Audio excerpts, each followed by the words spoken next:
Sizable anti-corruption protests have been ongoing for weeks in both Honduras and neighboring Guatemala. In an article on June 26th, Foreign Policy magazine commented on the demonstrations, asking, "Are we witnessing a Central American spring?" The question juxtaposes the current round of protests in Central America with the 2011 Arab Spring that saw a number of presidents in the Arab world toppled. In many ways, protests in Honduras and Guatemala are unprecedented.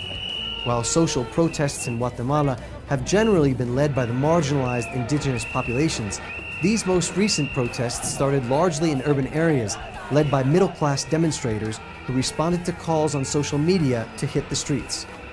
Although these protests have already garnered some victories in Guatemala, namely the resignation of Vice President Roxana Baldete, the movement's main demand continues to be the resignation of President Otto Pérez Molina, a far more difficult task. The question that isn't being asked is whether the resignation of the president will deliver the sort of change demonstrators are looking for. The political establishment in Guatemala is permeated with corruption.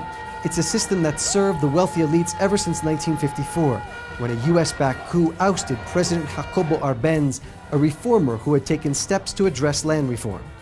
Perhaps drawing parallels between the Arab Spring and the current unrest in Central America is entirely apt. In several instances, the Arab Spring succeeded in removing a president but left the political institutions in place.